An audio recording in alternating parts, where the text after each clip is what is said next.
But I guess I feel like if I'm talking about the image or the role of objects in poetry, I kind of have to start with T.S. Eliot's re-articulation of the objective correlative. You're probably familiar with it.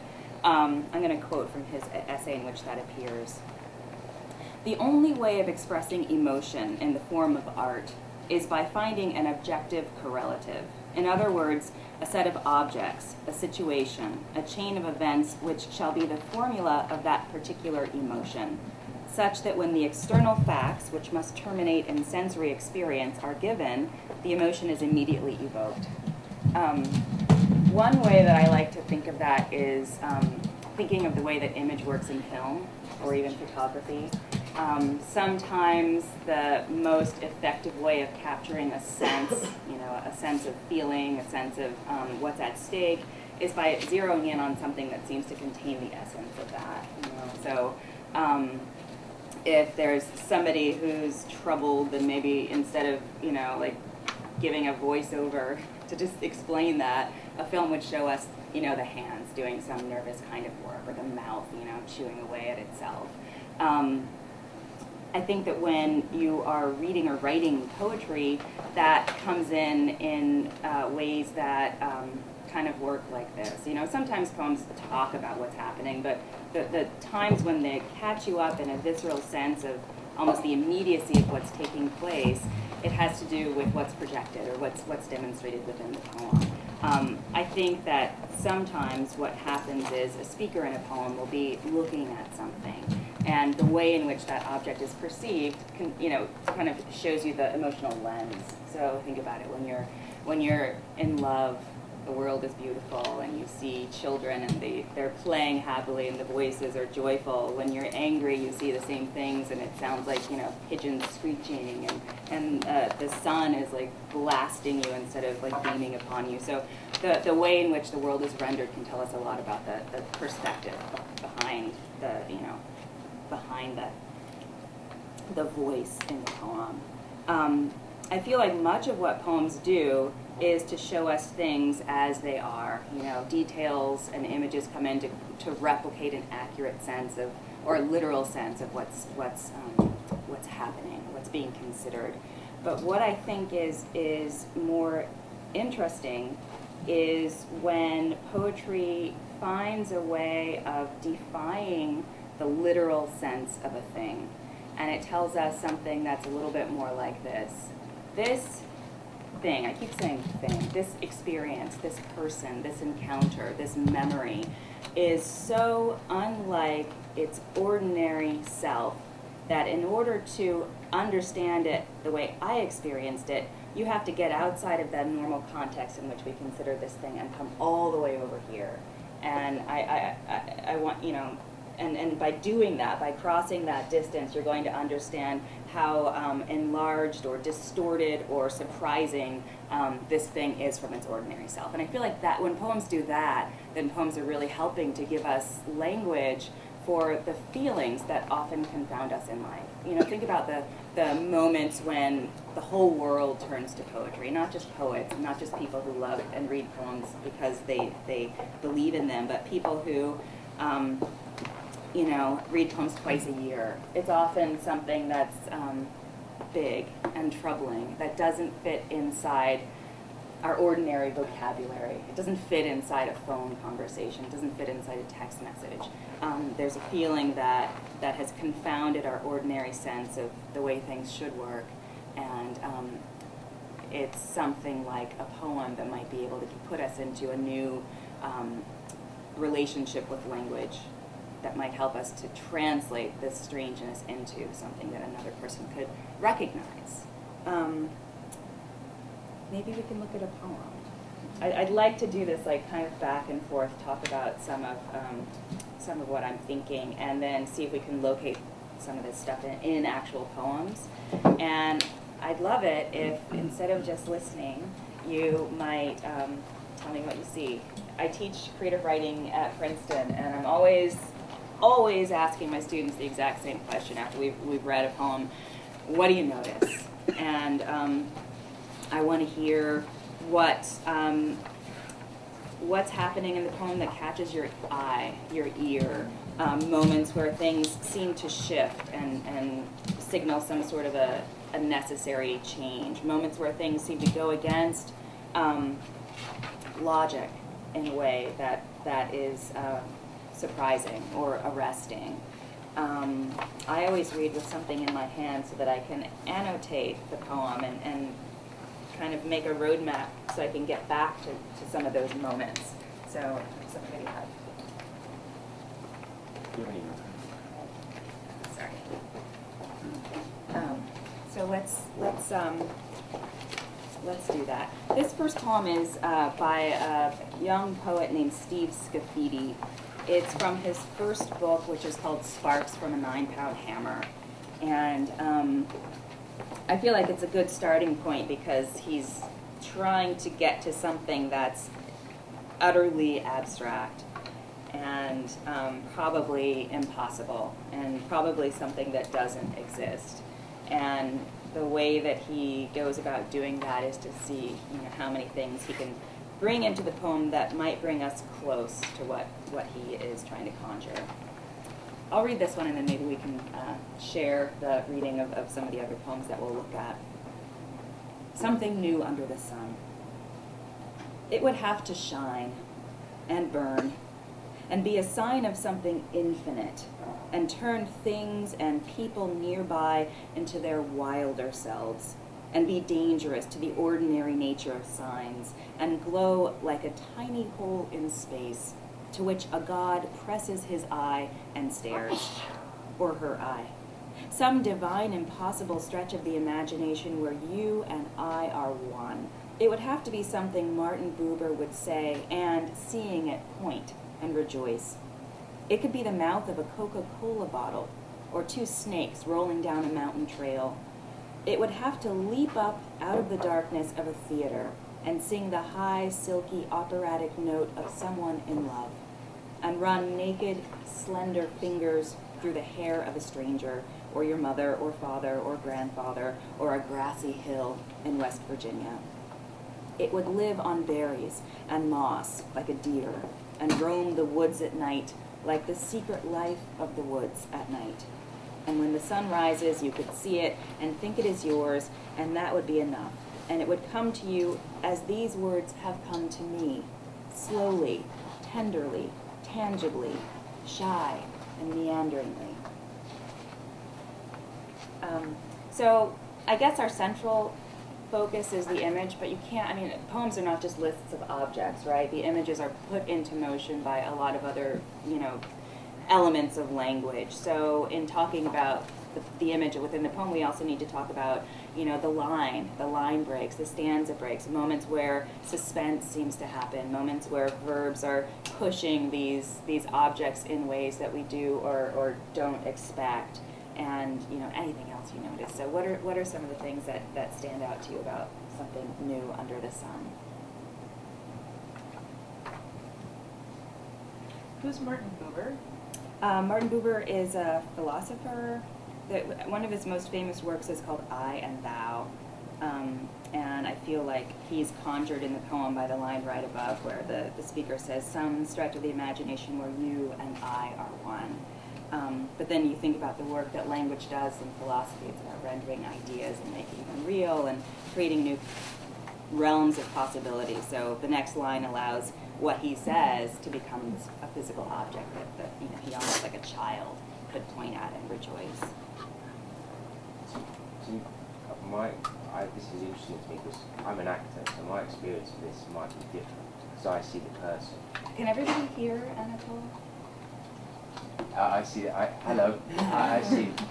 person, so I don't see the images. I see a person. What I see is a person's seeking peace, and a person reflecting on what's in front of them and how what's in front of them is timeless and a mixture of their past, the Coca-Cola bottle they're drinking, the memory of a love, and how there's something new might be being able to integrate all these things in some peaceful existence. Okay. That's what I feel but I see the person, I don't see the objects. I see someone's perspective changing as they, I mean, it's very filmic to me. Their perspective, I see the person, but I also see their POV, if you like. Yeah. And I see them. Well, I feel like that's kind of the transaction that happens in a poem. There's a speaker, that's the person that you're talking about.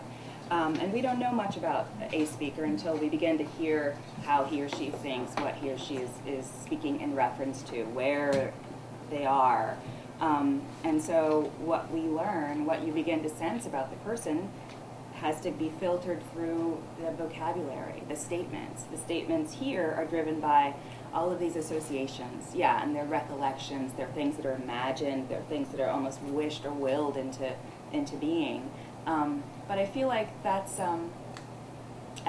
right. I feel like that's a big part of how poems allow us to experience what's happening. There's a speaker who's kind of like a conduit for something, and I was almost about to say message, but then I don't want to use that word because it reminds me of all the bad teaching where what's the message of this poem? What I really mean is a message that says, hey, come here, let me tell you this. Right. You know, the poem is doing that there's a person, and sometimes it's the poet and sometimes it's not. Sometimes it's the poet and then some. But I also feel with and again this could be an acting thing with punctuation and indeed in any verse, I also feel breath. And that to me is what makes it human, is the punctuation gives breath, and the length of breath seems to bring me closer to whatever it is that's happening. Does that make sense? I think it makes sense. I mean, if we talk about the breath in a poem, we're talking about the line, we're talking about the rhythm that the poem establishes. That's part of it, right? This poem feels like it's racing forward. It's trying to fit all of these things in this breathless rush. And it creates a kind of momentum that we ride, and that makes the things that we are asked to imagine feel like they're passing us by very quickly. The line breaks in the poem also make those things kind of like magically transform. So, you know, we get a little bit of an idea. Look at the end of the third stanza, that sentence that begins, and run naked, line break. What I begin to see is, you know, like some person making a mad dash. There's that little bit of white space that lets me hover in that idea before the speaker tells me this is what I mean.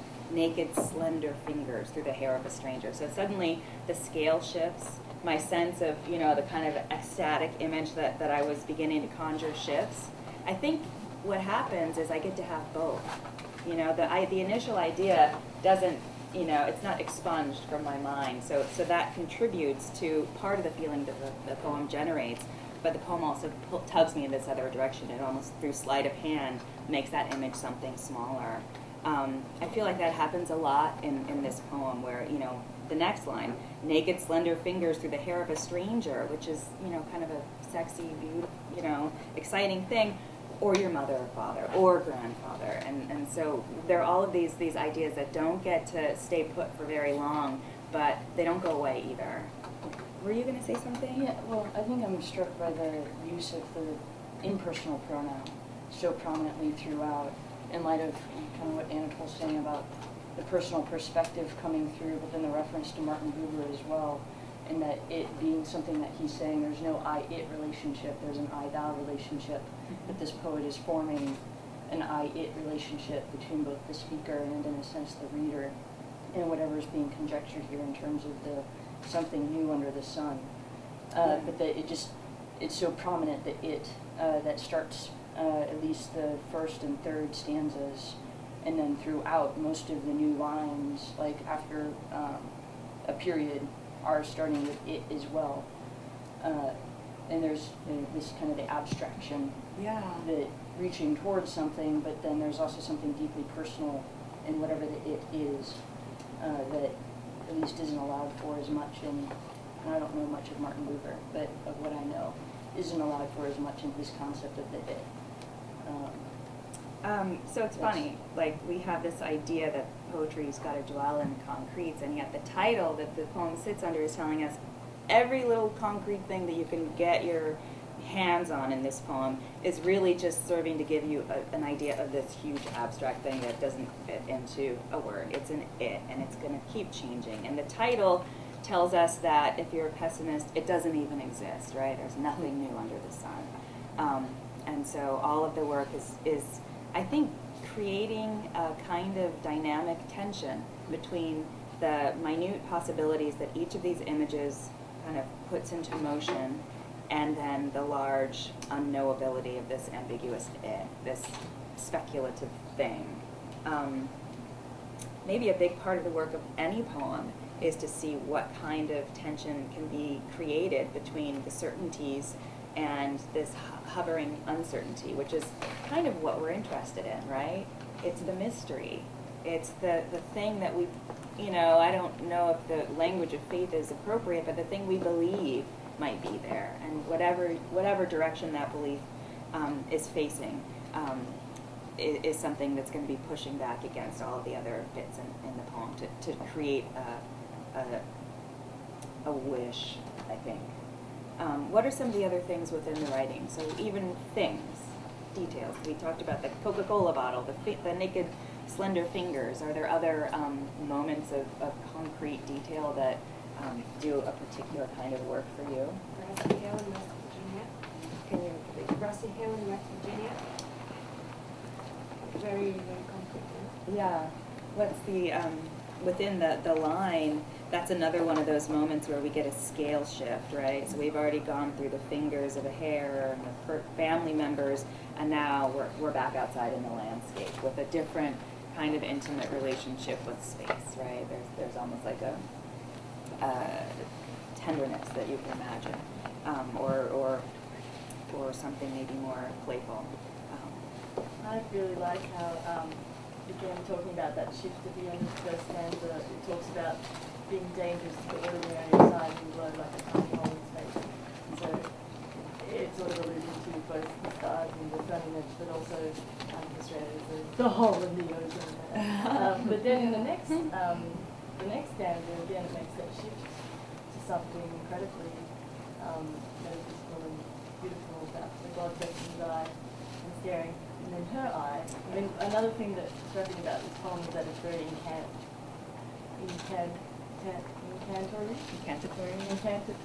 Mm-hmm.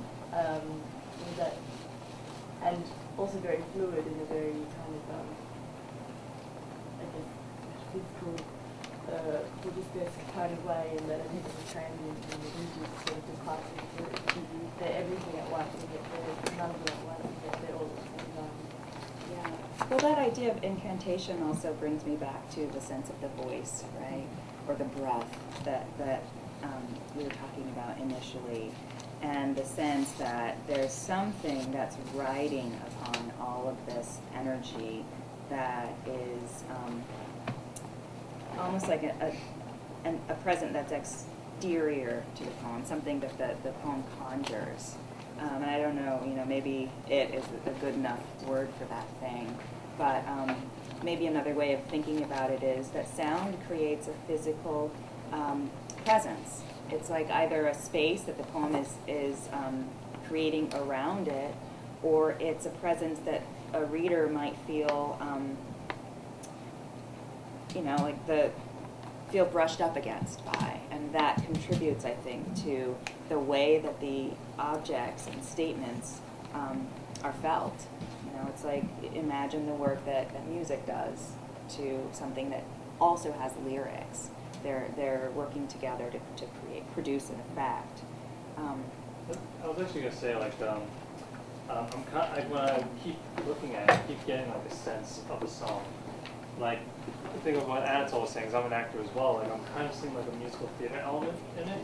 Like he even says it would have to leap up out of the darkness of the theater and sing the high stuff, the operatic note of something in love.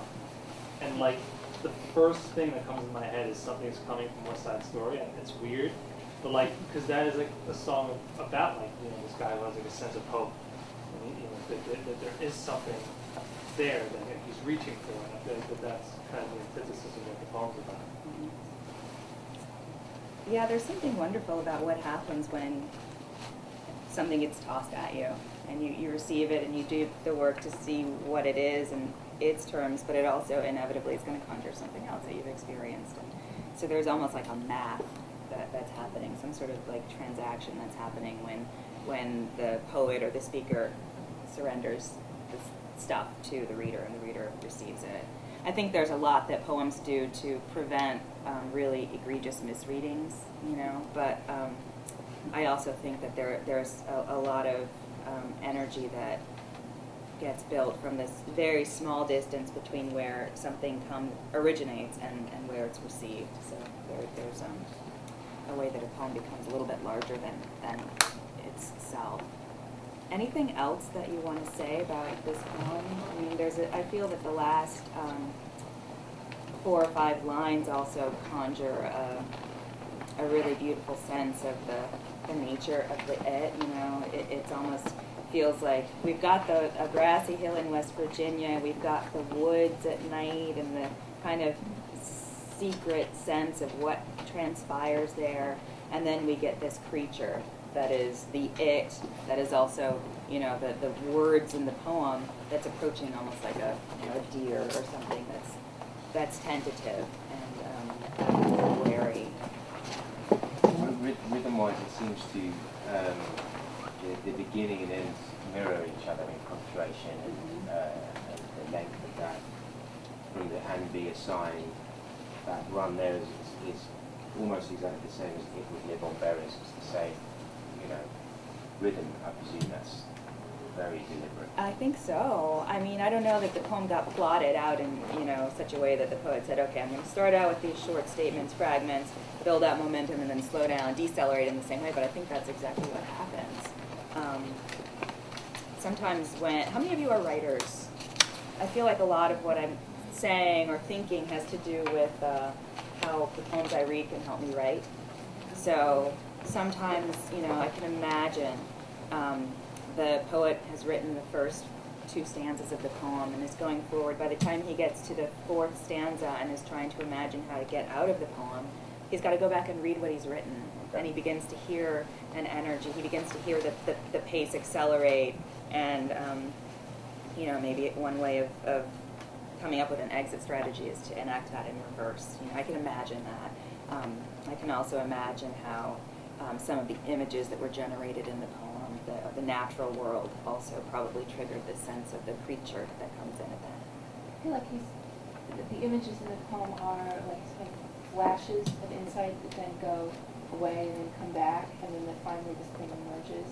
Because I think the 2 snakes rolling down a mountain trail then comes up later in the grassy hill in West Virginia, and the deer living on moss in the woods at night, the secret life of the woods at night. So see the scary thing on a mountain trail during the day, and at night it's kind of hidden when you imagine there's something very positive and friendly that emerges. This fear of images that show up as a fear of what's emerging. Yeah, I mean, a lot of what the poem seems to be trying to do is create a sense of something that's sublime or terrible in the big sense of the word, right? Marvelous. And it would make sense that the images would hit those different registers. I like this poem because I feel like it's an example of how a lot of disparate images can work together to create a kind of movement or journey. That here it's to help an idea develop. In other poems, that kind of confluence of disparate kinds of pieces does other things. Sometimes poems will urge us simply to slow down and look at these individual pieces, to take careful stock of what is there and what in our normal rush, the rate at which we normally live, we would skim over or miss or ignore altogether. So the poem is saying if you can look really closely at what's actually there, you cannot help but extract a certain feeling, an extreme feeling, a deep feeling.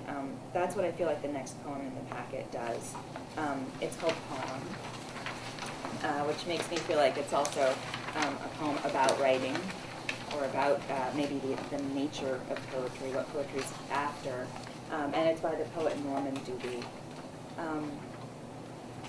Anatole, would you read this one for us? Sure. And then I'm not going to pick on you, but I just feel like I want to hear it in an actor's voice. Poem. The mule kicked out in the trees. An early snow was falling. The girl walked across the field with a hairless doll. She dragged it by the green corduroy of its sleeve and with her hands buried it beside the fire. The doll was large enough to make a mound, which she patted down a dozen times. Then she walked back alone. The weak winter sun sat on the horizon like a lacquered mustard seed. She never noticed me, beside the road drinking tea from a thermos, the noisy engine cooling. Did you ever want to give someone all your money? We drove past midnight, ate, and drove some more, unable to sleep in Missouri. So I mean, just even thinking about the breath, it's undeniable that if you didn't understand any of the words in the poem, this poem conjures a different sense, right, than the one we just read. There's no quick rush. There's no exhilaration. This is quiet and meditative and introspective as well. What do you notice? What are some of the details that get you thinking or feeling in the poem?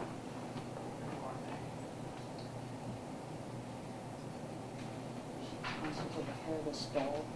Hairless doll. I think of many dolls as hairless, and so imagining how you would know it started with hair, and what you would have to see on it, and how close you would have to be able to observe something like that. The opening few lines of the poem do a teeny tiny bit of important work that might help us to get a quick sense of how to take the hairlessness of the doll. So, a mule kicked out in the trees. It's a strange verb. I mean, maybe kicked out is the verb, or maybe kicked out in the trees, but whatever is happening, we get a sense of this, you know, or a rural environment and something that has startled an animal, right? Or just, you know, an animal that's reacting to something that's out of frame. An early snow was falling, and so then we get a sense of season and temperature, and also, you know, something that's premature.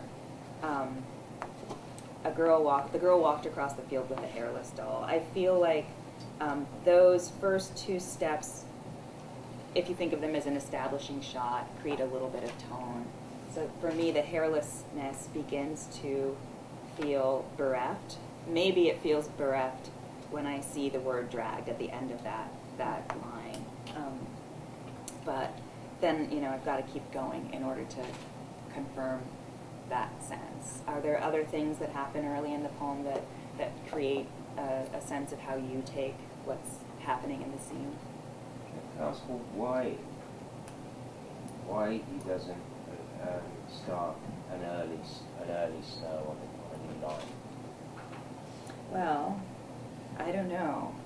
I mean, I assume that he has a specific reason or instinct, but I can tell you or I can ask you what the sight of an early at the end of that line does, and also what the sight of snow is falling by itself on a short line does, because that's really all we have to go on. What is your sense of how those line breaks operate? Well, there's a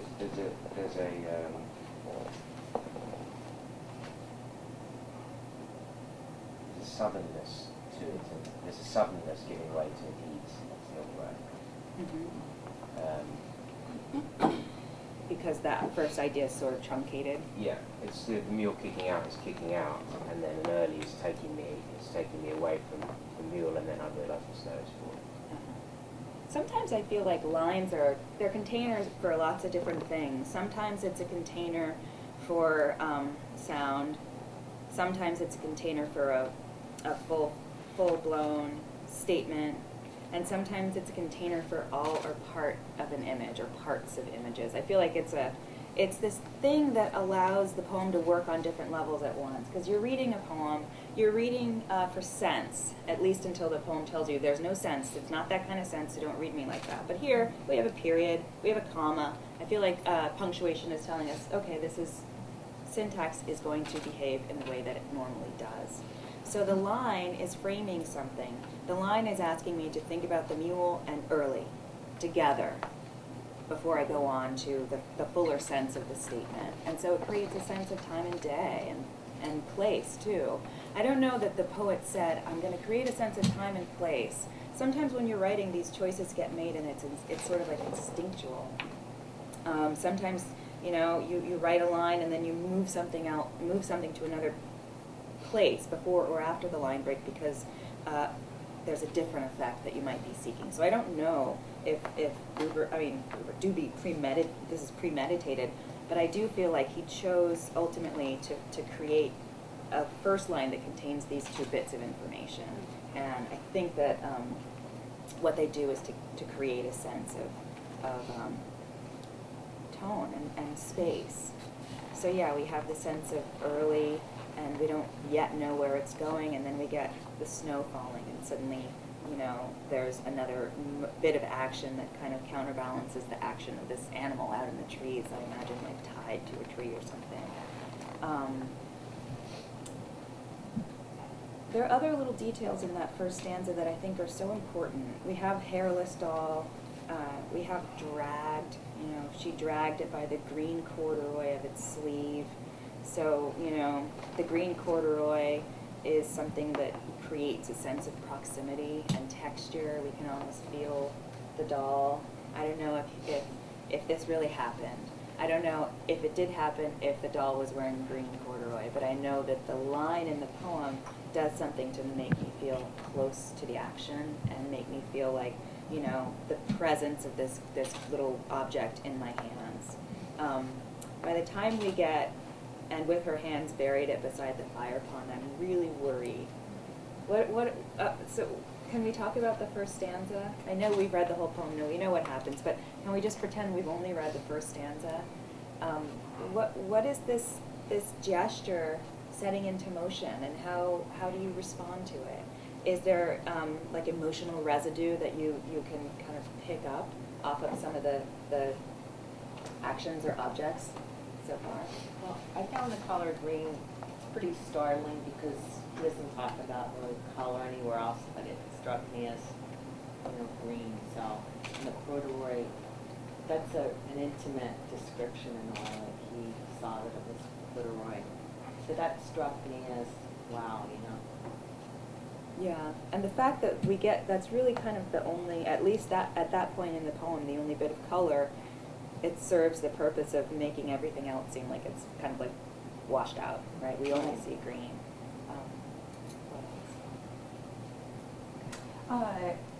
I'm struck by how violent it is, and how the poet is setting up the context of the bizarre.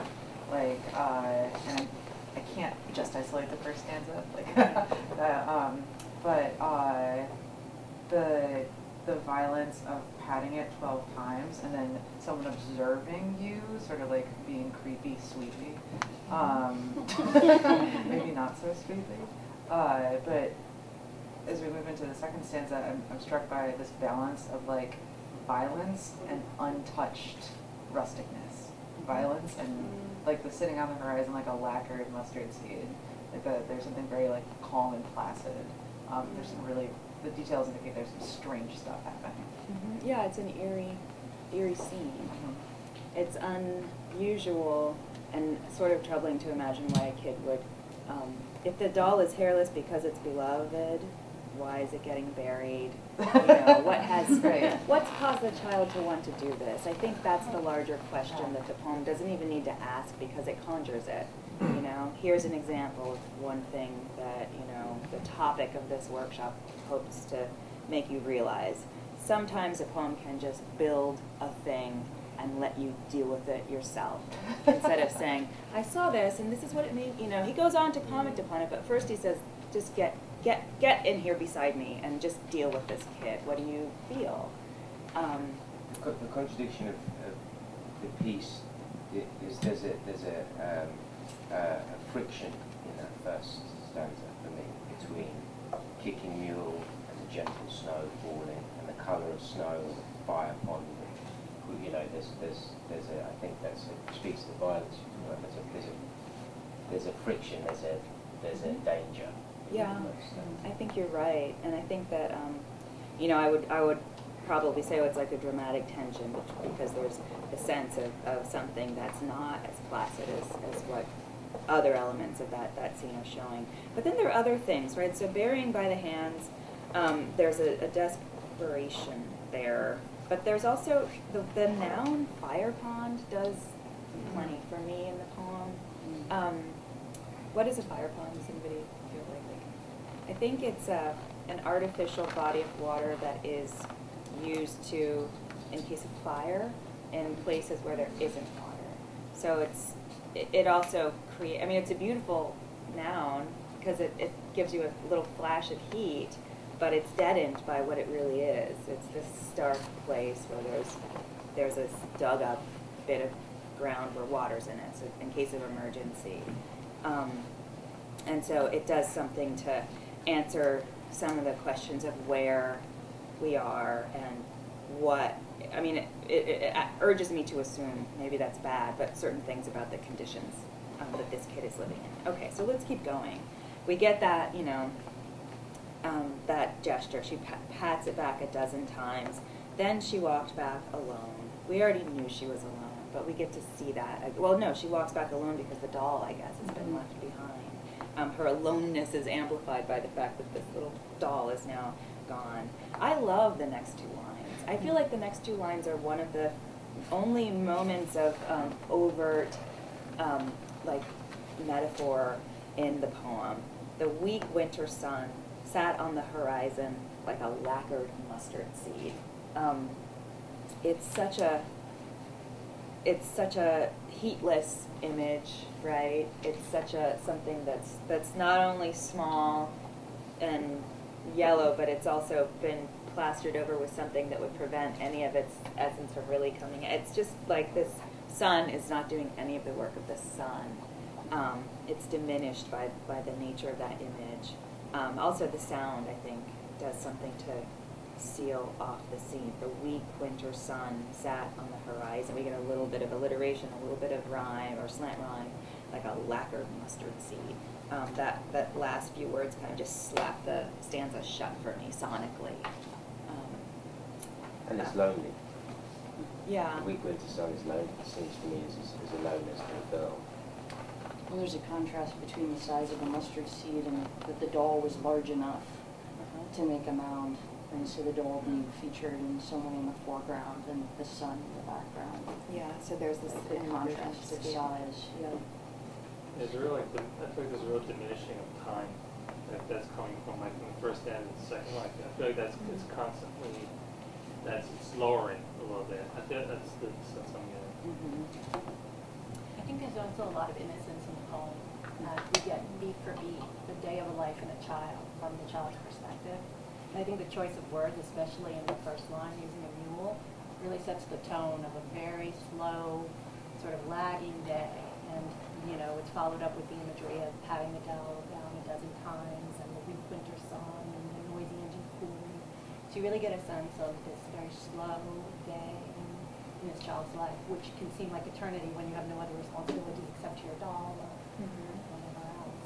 But I think those last two lines take us away from the child's perspective. I think you're right that for the first part it's unclear, and then as soon as I got to the lacquered mustard seed, there was no idea I was in the child's perspective, and that's the pivot to should never notice me. So they were really clever as well. Because there's judgment in that line. That's the first moment where there's really been judgment. It's the sun is getting it, but it does come from a perspective that's got distance. And you're right. I think it does provide a moment, a shift. so that now, I mean, we never noticed the speaker either, because he never announced himself until the third stanza. She never noticed me, and now he begins to sketch himself into the picture beside the road, drinking tea from a thermos. Then we get the sound of this noisy engine. My brain adds all of this up. Oh, here's somebody who's just passing through. The car's got a little trouble. He's got to kind of relax a minute, have some tea, so before everything can kind of like pick up again, and he can get out of this place. And so it's just coincidence that he even has happened to witness this in the first place. Other things happen though, right? So she never noticed me. That makes me realize that I never noticed him.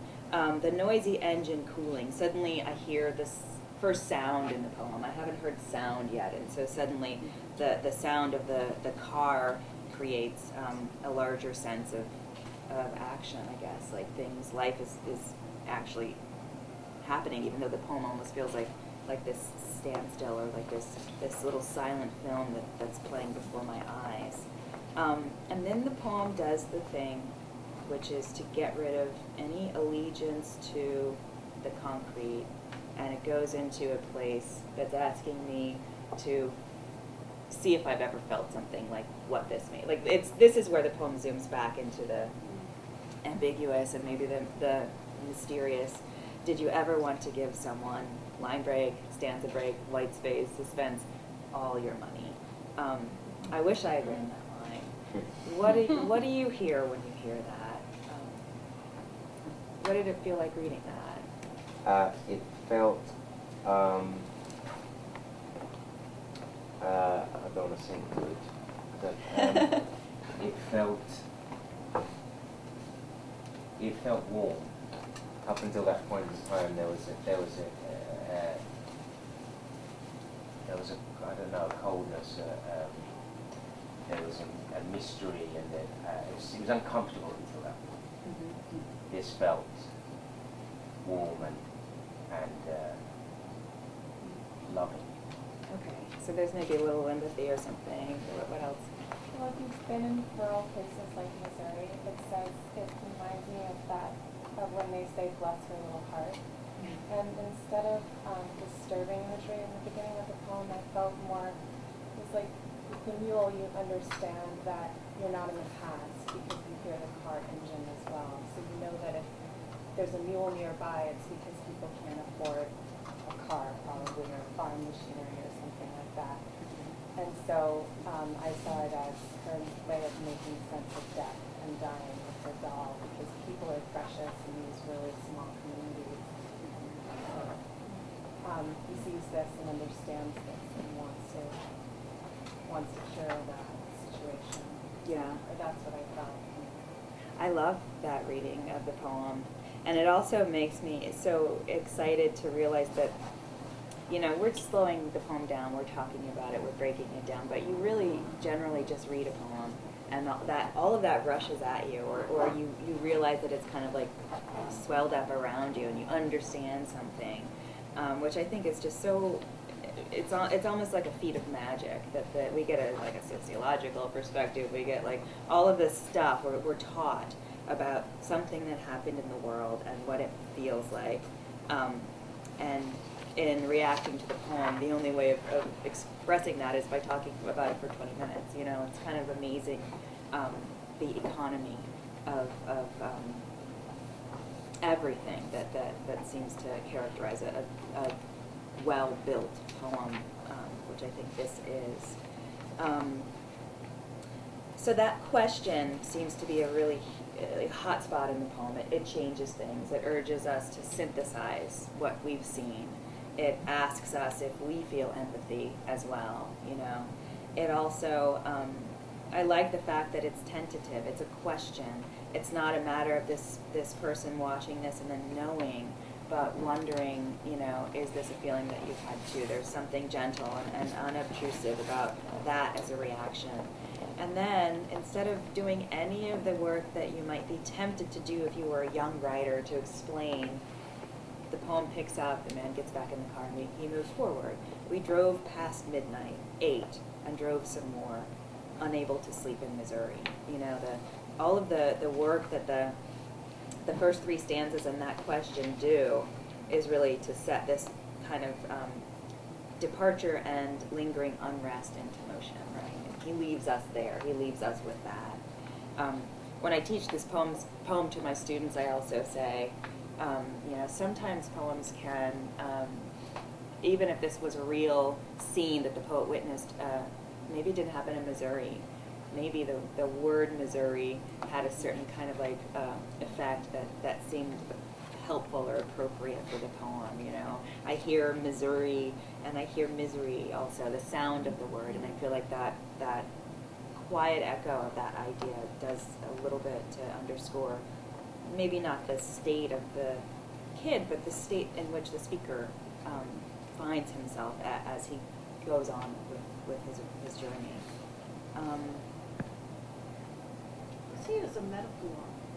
The kicking of the mule is almost like life kicking you, and her burying the doll is almost like burying her innocence. And then him watching her probably recalling his own loss of innocence. I think those things are probably happening. I don't even think they need to be metaphors, because I think those things kind of trigger certain reactions that might cause us to lean toward those ideas. But I don't want to read the poem with the idea that they're planted in the poem in order to foster these particular theories about experience. I think that the things within the poem, within the world of the poem, create that sense of experience, if that makes sense. Sometimes when we talk about poems, we talk about them in the reverse direction. This means this, this means this.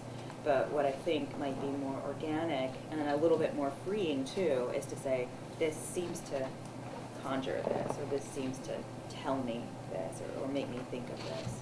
But it's probably kind of two sides of the same thing.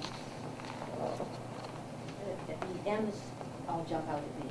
The mule and the money and some more in Missouri, and I think in this it's a sympathetic sound.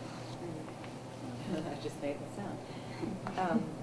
Yeah, so these are things that, you know, a poet is thinking about at different times, probably. So, what if it was a goat, but the mule sounds better, and it gets to these other sounds that begin to happen in the poem.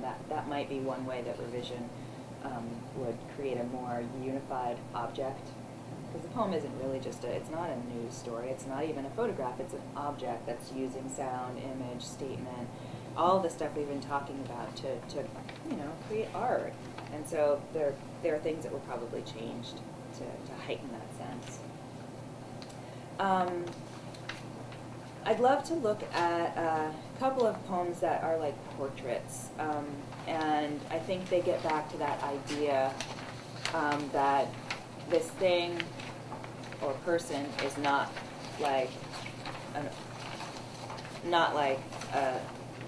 person or thing that we normally experience or encounter. And so if you want to know what they seemed like, what they felt like, how they made me feel, then we've got to walk away from ordinary descriptors and think in terms of other things. So the next poem in the packet is called You and I Are Disappearing. It's by Yusef Kominata. It comes from a collection of his that is called Dien Kai Dao, which is a book of poems about the Vietnam War. Many of them are written from the perspective of, you know, enlisted men, and many of them are thinking about conflict in terms of war, not just in terms of, you know, internal stuff. So I think that really informs the way that the figure in this poem is inflected and should be considered.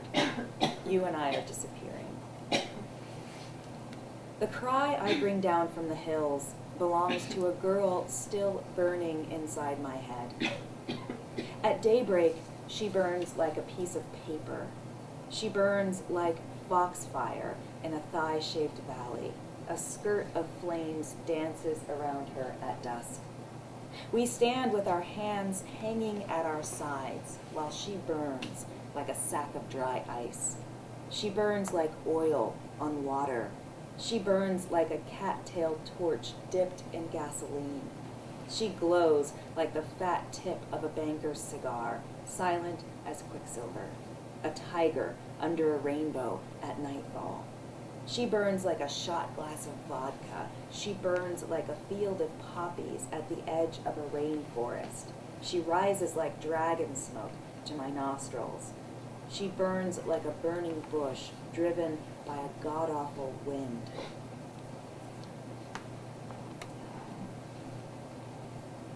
So, I mean, there's different ways we can talk about this poem. We can talk about the cumulative effect of all of these different descriptions. We can talk about the way that the images, even in just the small space of stanzas, seem to build upon one another or lead into one another through association.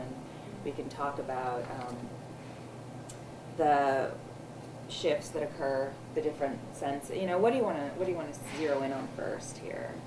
And then also we can back up and try and get a sense of the large picture that he's painting. Is Bjorn Hackinson a figure that he's writing from a perspective of, or is this? I don't think that's so. more- I don't know who I don't know who Bjorn Hackinson is. I've never been able to figure out. So I think it's merely a quote that helps us to understand part of what this this situation. Is the quote the cry, perchance, or are you just hearing the cry of a girl that he's bringing down possibly in his mind?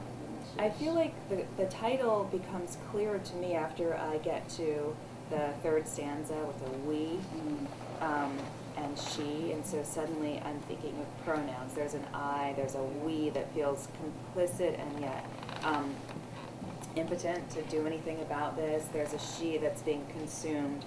And because this is a book about war, I think of this as literal, you know, maybe it's not literal fire, but there's something that's consuming this girl that nobody can do anything about. Because it's the Vietnam War, what I always see is that famous awful photograph of the little girl with napalm, but I don't know if that's what this poem is thinking about. So the you and I, in the title, only after I've read most of the poem, makes me start to think that this is a situation in which I've been pulled into, and it's something that's affecting not merely the she, but a large we in which we're all. That's what I get from the title, and I think that might be as much as the title's trying to do, because there's not. I don't know. Can't find the source. I think it's just a statement that he also wanted to attribute. To me, it's heartbreaking, absolutely, and she burns. I mean, that's tells me the most, and Well, yeah, but there's also this sense of still, still burning inside my head. So this is like, not only is this something that happened, but it's ongoing, it's haunting. And I think every time we get another version of what it's like, we're being told this doesn't go away. It's like this. But if I look this way, it's like this. And if I think of, if I'm thinking this way, it's like this. So we have all of these different attempts, right? We have the first, most simple sense of burning, which is that piece of paper. It's just fire. And then that gives way to, the shock of color, plant, foxfire, in a thigh-shaped valley, which for me conjures, a body, right? You see a thigh, you see a body, and I think he saw one too, because the next line is a skirt of flames. And so suddenly, the girl is kind of being matched by the landscape as well, right? Or at least this imagined landscape.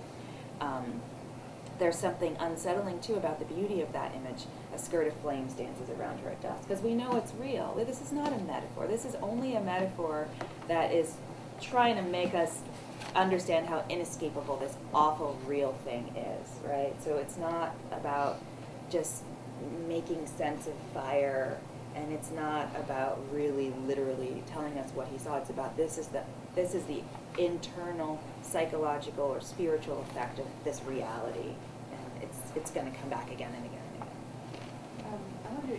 tell me something about technique. When I try to find myself, like she burns, and adding cumulative images,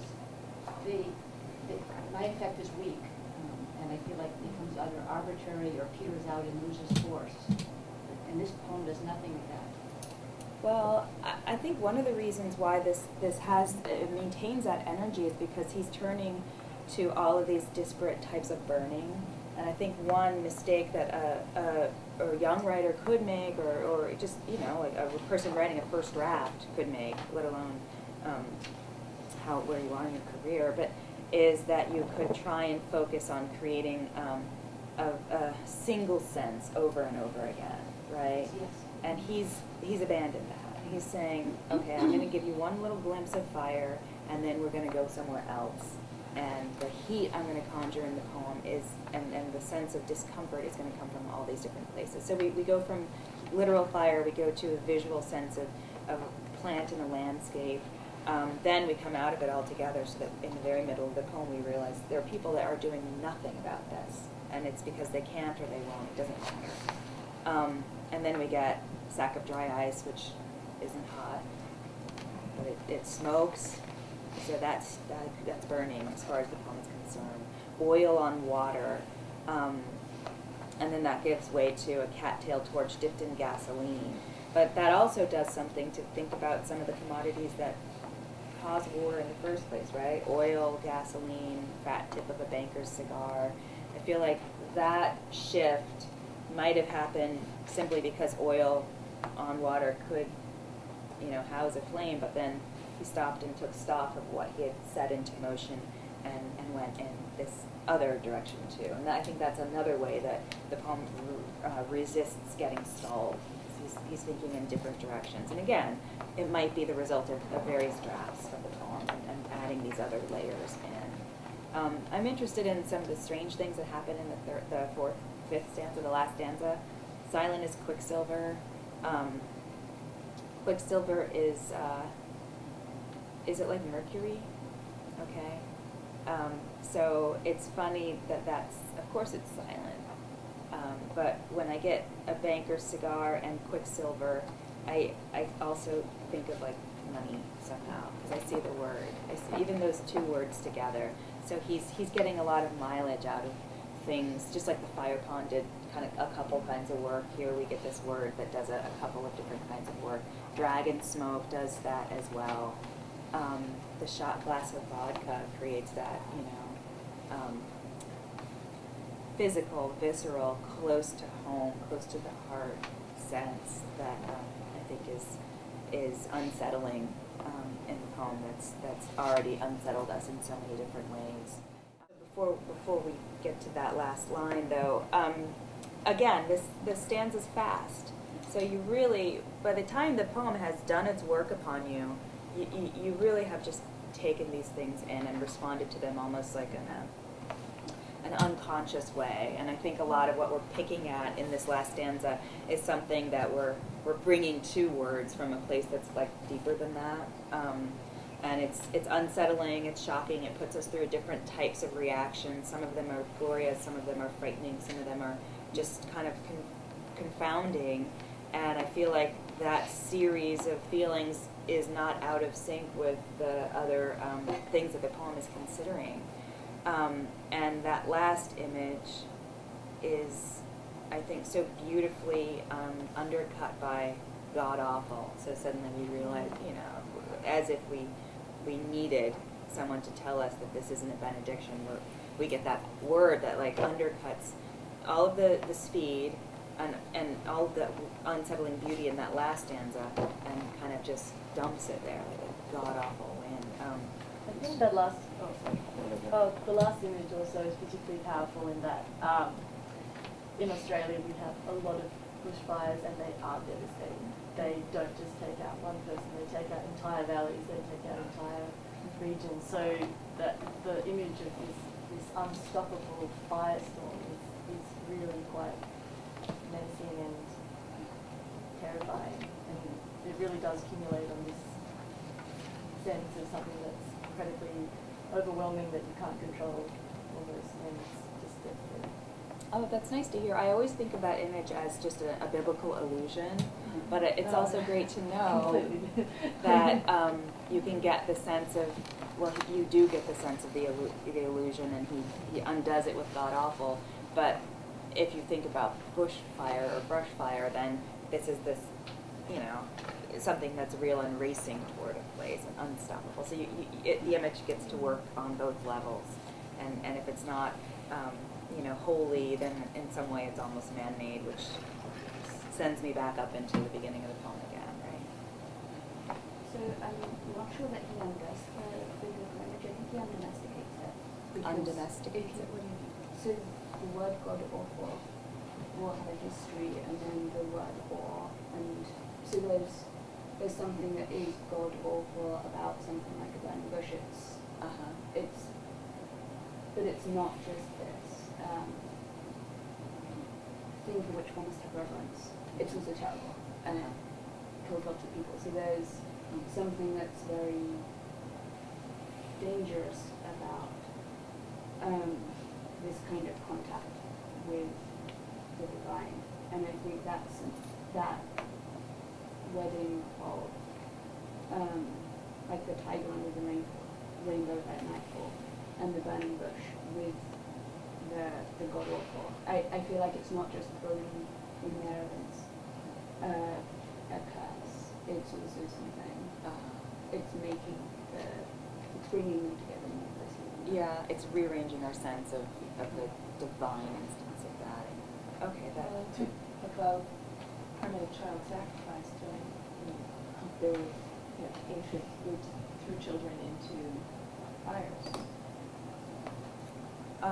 So I like to think that every poem, teaches you what it wants you to see and feel, how it wants you to see and feel those things. But it also, it stays. Poems are these short things that they're brief enough, memorable enough to kind of like live inside of you, right? Even unconsciously, unwittingly. And so some of the residue from a poem changes the way that you might look later at familiar things, right? So I feel like the work that a poem like this does is not, it doesn't go away after we turn the page. It makes me think about what's at stake in the political conflicts that we witness from such a great distance all the time. And I feel like it also makes me think of what's at stake when you choose inaction. Maybe it's not always a matter of standing in wartime and deciding that you can't save someone, but inaction, that those 3 lines, we stand with our hands hanging at our sides while she burns, even just the first 2 lines, it's such a familiar kind of posture of just passivity. So that also, I feel, the poem complicates my sense of an ordinary kind of possibility, if that makes sense. And I think that's one of the reasons why I read poems, because they might deepen my sense of what's at stake in the day-to-day.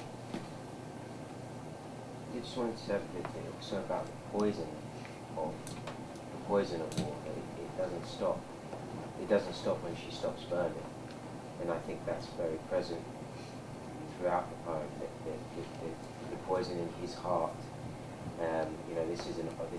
This is a relentless thing, and he tries to. In that, I want to say about that last stanza. He tries to, with these images of beauty in the place he has been. They seem to be more specific to Vietnam in that last stanza. He tries to lift him. It seems to me he's trying to lift himself away from the horror of it, but can't, and hence the last 2 lines. That it's endless, and that's the worst part about it. I still don't understand. You and I are disappearing. I don't know. Originally, when I first heard it, I thought that this image and this horror had come between him and a love, or him and none of the relationship, and that's why they're disappearing. But I don't know now. you know, and then I wondered if it was about him and the girl, him and the imagery, maybe disappearing, maybe he's finding some. I feel like what you started out by saying was helping me to get a really clear sense of the effect of the poem and the way that it sits under that title. You know, this is a poem about this violence that's been transferred from an observed figure to a speaker who's internalized it and is, you know, reliving it again and again in all of these different ways. And then the poem is, he's bearing witness to that. He's taking us through that as well. He's giving it to us. And so it's almost like he's implanting this inescapable, frightful, real thing in our sensibility as well. And if it's undoing him and now he's giving it to me, then hopefully it will have I mean, it's a weird kind of hope, but it might have a similar effect upon me. But then there's also the external force that, you know, we perhaps set into motion as citizens, but war as war. And this is something war, that other noun, has done to a she and an I in the poem, and now a me, because I'm complicit somehow. So I feel like it's a title that might resonate in a few different ways. Well, I mean, unless it's you and I mean, that, to be more slightly more literal, you know, maybe it is as bleak as you and I, as in you, the reader, and me, the writer, are disappearing, because this is what's happening around the world. That's I kind of like to take it that way, if that makes any kind of sense. And I also feel like the transaction or the encounter of a poem is always about like you and me, the two of us. I'm talking. Come here close to me, tell you what it was like. This happened. What does it feel like to you? This is how it felt. It's always a private thing, you know. I mean, of course, there are lots of contradictions to that statement, because there are poems that, you know, think of the Bible. It's speaking in a large, public, kind of like oratorical way, and yet it's speaking in terms that ask me to empathize, and empathy always seems to exist between two people. That's my theory. We don't have very much time left. Maybe we can end with Jack Gilbert poem, The Forgotten Dialect of the Heart. Just keep going until you see it. I feel like Jack Gilbert is a poet that's so wonderful at utilizing the really local kinds of descriptions and anecdotes even as almost like allegories for a larger kind of belief, a belief that has to do with the nature of experience. So this poem, The Forgotten Dialect of the Heart, I think does that, and it's also, I think, a really great argument for poetry, or a beautiful articulation of what a poem on some level is trying to do. The Forgotten Dialect of the Heart. How astonishing it is that language can almost mean, and frightening that it does not quite. Love, we say. God, we say. Rome and Michiko, we write. And the words get it wrong. We say bread, and it means according to which nation. French has no word for home, and we have no word for strict pleasure. A people in northern India is dying out because their ancient tongue has no words for endearment. I dream of lost vocabularies that might express some of what we no longer can. Maybe the Etruscan texts would finally explain why the couples on their tombs are smiling, and maybe not. When the thousands of mysterious Sumerian tablets were translated, they seemed to be business records. But what if they are poems or psalms? My joy is the same as 12 Ethiopian goats standing silent in the morning light. O Lord, thou art slabs of salt and ingots of copper, as grand as ripe barley lithe under the wind's labor. Her breasts are 6 white oxen loaded with bolts of long-fibered Egyptian cotton. My love is 100 pitchers of honey, Shiploads of thuya are what my body wants to say to your body. Giraffes are this desire in the dark. Perhaps the spiral Minoan script is not a language but a map. What we feel most has no name but amber, archers, cinnamon, horses, and birds.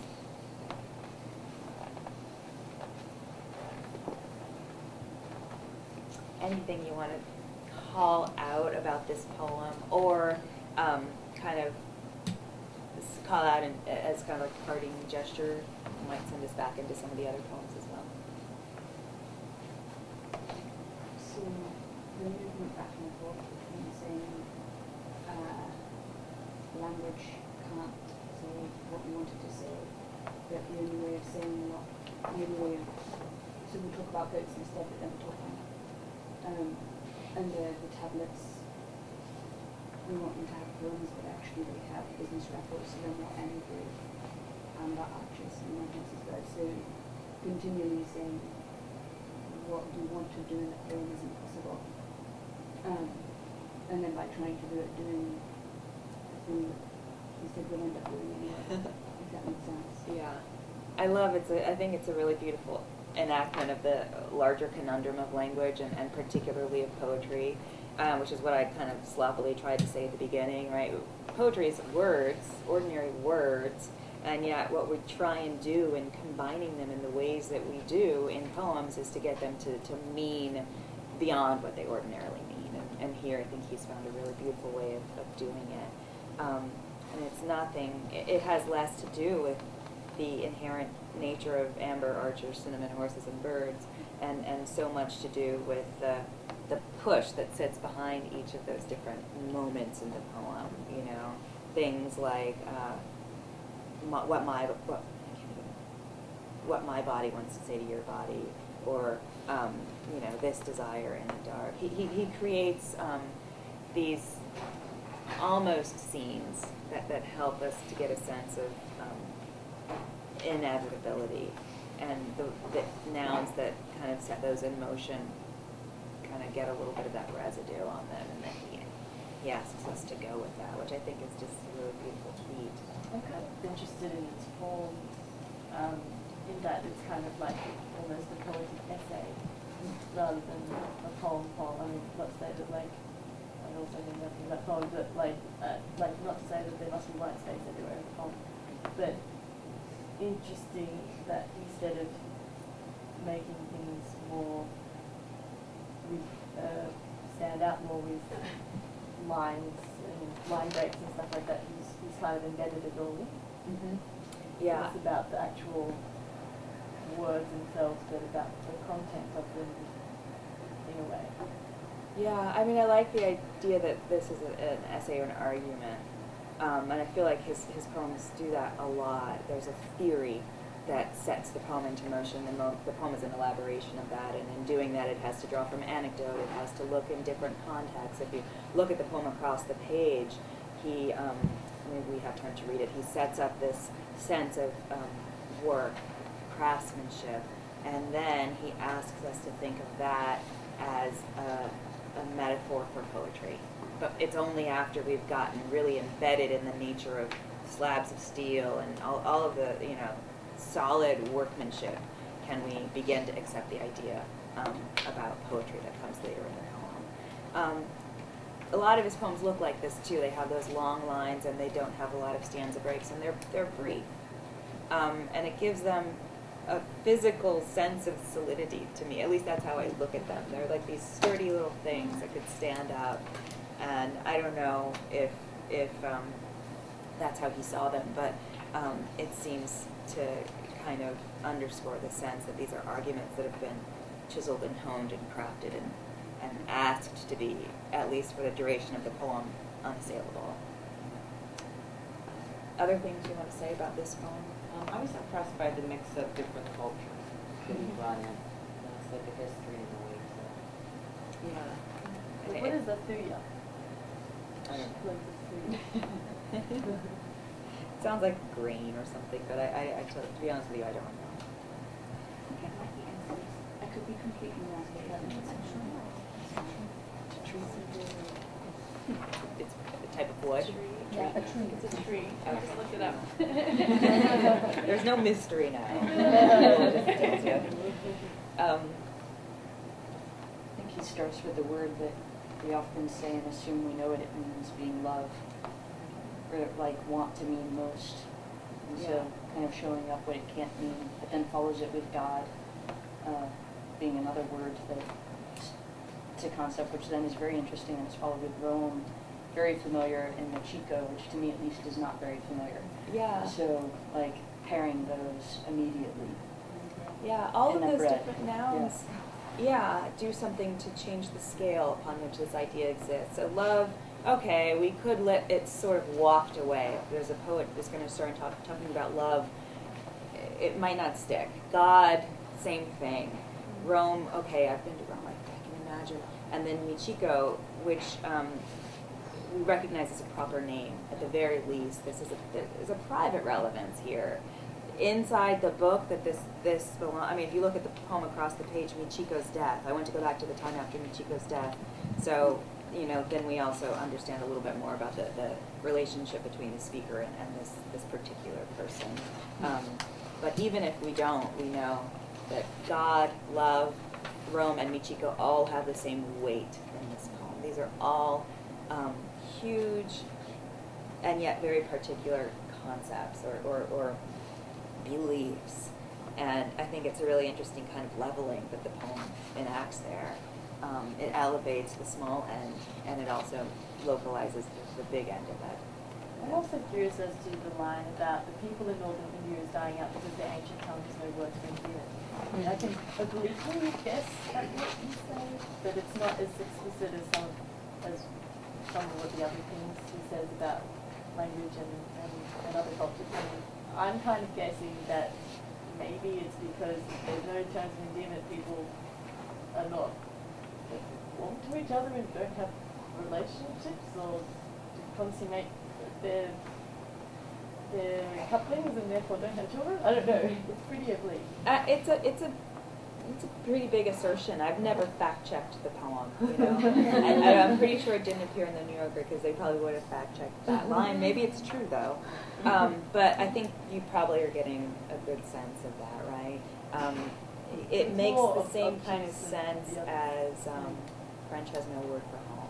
I mean, we know that you get the idea of home in French, but he's asking us to kind of take that statement at face value and think, oh, there, if the sense of home is slightly different because it's expressed differently, then it must be experienced differently.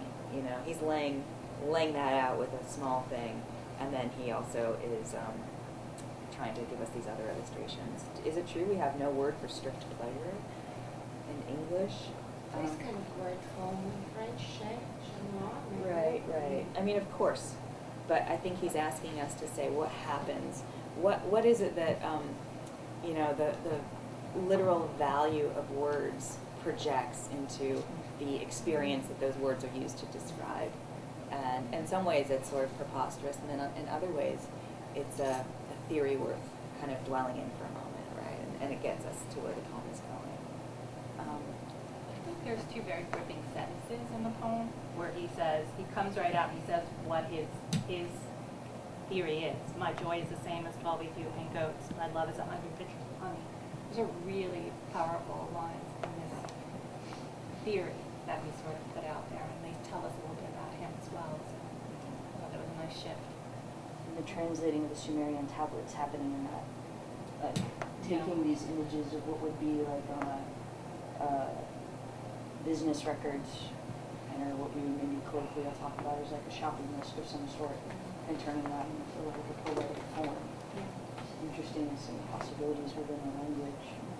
Yeah, I think he is zeroing in on interesting possibilities, and then I think he's also in that last assertion, what we feel most has no name but amber, archer, cinnamon, horses, and birds.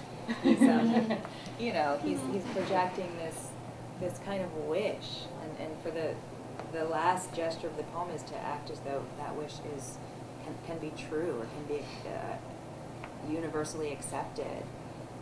And because we've been in the poem and we've been influenced by the logic and the progression of it, those nouns take on a little bit different resonance. Now, it doesn't hurt that they sound beautiful. Amber, arch, we get, a little alliteration, and then we get, this shift from cinnamon. Like, there's sound that's happening as well. But I think the effect of that last line has less to do with what those nouns are actually connected to, and more to do with the sort of seductive nature of the theory itself and how it's been elaborated in the poem. That indeed is the dialect of the heart. That's it, isn't it? It's the thing of feeling whatever it is that has no name, love, knowing it has no name, but still saying every name under the sun to try and get close to it because it's so wonderful. I think it's very. And the strict pleasure too. For actors, like how would you? Someone said portray strict pleasure. What's being said in that? And the strict could mean so many things. Yeah, it's a funny little set of seeming oppositions. I'm trying to think of if we have a word. I can't even make sense of the combination of words. Really, for what that's being. Is it solely pleasure? Is it strict pleasure in terms of an ascetic kind of pleasure? Almost, or what's being invoked in that, or is meant to be. Yeah. So if you really want to think about it, the work that he's doing on language in the first half of the poem is a huge part of the kind of the work of the poem. Putting strict and pleasure together like that, and making us sort of struggle with it for a minute, and seeing how those two words repel one another in a certain sense is also part of proving that language doesn't work. So I believe we have only the 90 minutes. Is that right? Are there last questions? Do you want to should we look at one more poem? Do you want to get on with your morning? I don't have a lot of clear instruction about ending, but it's about 11:30 that people have expected to see. I'd love to know where you think people who are emerging poets make the most mistakes in their images. I think it has to do with trying to create a literal sense. So I see in the first poems my students will turn in the semester, they're trying to describe something that's blue, and so they say, well, what are blue things I can use? Okay, water, birds, ink, and it gets a little boring, frankly. But if you can free yourself from the need to convey a literal sense of something and then go to another source, because really what you're trying to do is say, it was so blue it felt like death. Or it was, I'm really good at coming up with bad examples off the top of my head. But if you can take us to another place and teach us to see or understand something differently, then that's where the poem begins to take off, because, pleasure, what? You're kind of urged forward. You're urged to trust and to follow. And so I would say that, when I'm writing a poem and I find myself doing the literal thing, I'll say, okay, let's take 4 steps from this literal descriptor and see if I can get to a place where things really start to take off. I think it's often a poem can derive a great deal more energy by mismatching things, not just randomly, but let's say you're thinking about how one thing, like the sun, does its thing, like it shines. But if you really want to put me in mind of something that's extraordinary because it's excessive, or extraordinary because it's different, then you're going to change that verb, and you're going to pick a verb that the sun can't do, and you're going to create a metaphor in doing that. So if the sun, again, here comes another bad example, if the sun is hissing, then there's a tone that comes with that. That's a bad example. Don't ever write that. But you're going to ask me to start thinking about the sun as a different kind of agent. And so I feel like those two things, thinking literally and trying to be true, faithful to literal sense, and thinking in appropriate terms, those are kind of two big mistakes. in my opinion. Well, thank you so much for your insight into the poems and your attention. And have a great day. And I hope you'll read the rest of the poems in the packet. Thank you very much.